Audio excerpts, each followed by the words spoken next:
اعوذ باللہ من الشیطان الرجیم بسم اللہ الرحمن الرحیم الحمدللہ رب العالمین والصلاة والسلام علی اشرف الانبیاء والمرسلین سیدنا محمد المصطفیٰ صلی اللہ علیہ وآلہ وسلم وعلی آلہ الطیبین الطاہرین اللہم صلی علی محمد وآل محمد عجل فرجهم بعد الحمد ثنا کرام مطاع اور درود السلام علی محمد آل محمد علیہ السلام۔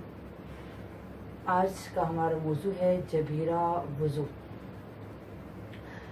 جبیرہ وضو، پہلے جبیرہ کی تعریف ہوگی کہ جبیرہ کیا ہوتا ہے اور پھر یہ وضو کیسے کیا جاتا ہے۔ اس کا تعلق ہے کہ جب انسان کو خدا نخواستہ کوئی زخم لگ گیا ہے، ہڈی ٹوٹ گئی ہے، پھوڑا نکل آیا اعضائے وضو پر، تو وہ کس طریقے سے وضو کرے، اس چیز کو جبیرہ وضو کہتے ہیں۔ اور جبیرہ کس کو کہتے ہیں؟ جبیرہ کی تعریف یہ ہے کہ وہ چیز جس سے زخم یا ٹوٹی ہوئی ہڈی باندھی جاتی ہے، جس چیز سے زخم یا ٹوٹی ہوئی ہڈی جو پٹی کی جاتی ہے یا جو بینڈیج کی جاتی ہے، اس چیز کو جبیرہ کہتے ہیں۔ یا وہ دوا جو زخم یا ایسی کسی چیز پر لگائی جاتی ہے اسے جبیرہ کہتے ہیں۔ یہ زخم ہے، پھوڑا ہے، اس کے اوپر جو دوائی لگائی گئی ہے، جو پٹی کی گئی ہے، اسے جبیرہ کہتے ہیں۔ تو جبیرہ وہ چیز ہوتی ہے کہ جس سے زخم کو باندھا جاتا ہے یا جو دوائی لگائی جاتی ہے زخم کے اوپر، اس کو کہتے ہیں جبیرہ۔ صحیح۔ اب آج ہم جو بیان کریں گے یہ کہ اگر اعضائے وضو میں کسی عضو پر زخم ہے یا پھوڑا ہے یا ہڈی ٹوٹی ہوئی ہے تو ہم کس طریقے سے وضو کریں۔ یعنی اگر کوئی زخم لگ گیا ہے یا کوئی پھوڑا نکل آیا ہے یا ہڈی ٹوٹ گئی ہے تو ہم کس طریقے سے وضو کریں۔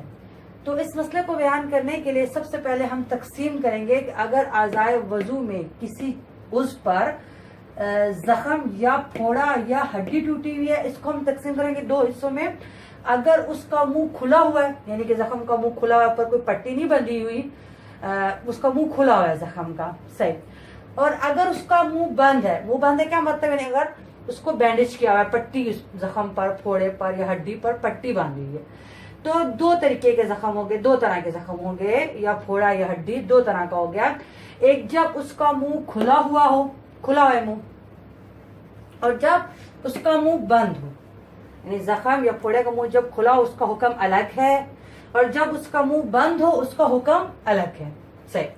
تو اب سب سے پہلے ہم وہ بیان کریں گے کہ اگر اس زخم کا منہ یا اس پھوڑے کا منہ کھلا ہوا ہے یا ٹوٹی ہوئی ہڈی کا منہ کھلا ہوا ہے تو اس کا حکم کیا ہے، ہم کیسے وضو کریں۔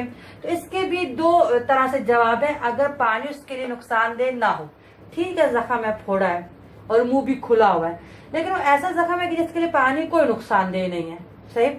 اور ایک مرتبہ جب پانی نقصان دہ ہے، زخم کا منہ کھلا ہوا ہے اور پانی اس کے لیے نقصان دہ ہے، ضرر کا باعث ہے، صحیح۔ اگر پانی اس کے لیے نقصان دہ نہ ہو، زخم کا منہ کھلا ہوا ہے اور پانی نقصان دہ نہ ہو، تو عام طریقے سے وضو کریں۔ جب پانی نقصان دہ نہیں ہے تو جیسے عام لوگ وضو کرتے ہیں، مثلا اگر زخم ہے اسی طرح پانی ڈال کے آرام سے وضو کر لے، کیونکہ پانی اس کے لیے نقصان دہ نہیں ہے۔ اگر پانی نقصان دہ ہے، زخم کا منہ کھلا ہوا ہے اور پانی کیا ہے، نقصان دہ ہے، تو زخم کے آس پاس کے حصوں کو اوپر سے نیچے کی طرف دھوئے، یہ اس کا فریضہ ہے، واجب کیا۔ دیکھیں اس میں دو باتیں ہیں پورے، اگر آپ توجہ کریں غور سے سمجھیں تو دو باتیں ہیں، ایک واجب چیز ہے اور ایک مستحب چیز ہے۔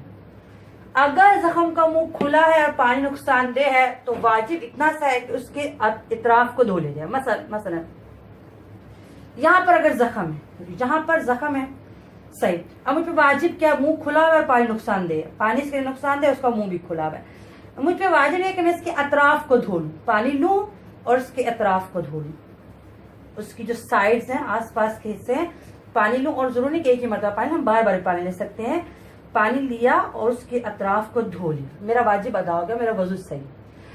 اچھا، یہ تو تھا واجب فریضہ کہ اس کے اطراف کو، اس کے آس پاس کو دھو لے۔ مستحب کیا ہے؟ بہتر یہ کہ اس پر تر ہاتھ پھیرے، دیکھیں اس کے لیے پانی نقصان دہ ہے تو تر ہاتھ کب پھیرنا ہے؟ اگر اس کے لیے نقصان دہ ہو، اس کے لیے ممکن ہو، پانی نہیں ڈالنا اس کے اوپر، پانی اگر ڈالیں گے کیونکہ پانی تو نقصان دہ ہے، ہم نے کہہ دیا پانی نقصان دہ ہے، اس کے اطراف کو دھو کر، اس کے اطراف کو دھو لیا۔ اب اگر نقصان دہ نہ ہو، ممکن ہو، تو یہ گیلا ہاتھ اس زخم کے اوپر پھیر دے، اور زخم نجس بھی نہ چاہے، اس پہ خون نکل رہا ہے تو پھر مشکل ہے کہ وہ خون پھیل نہ جائے، صحیح۔ تو یہ مستحب ہے،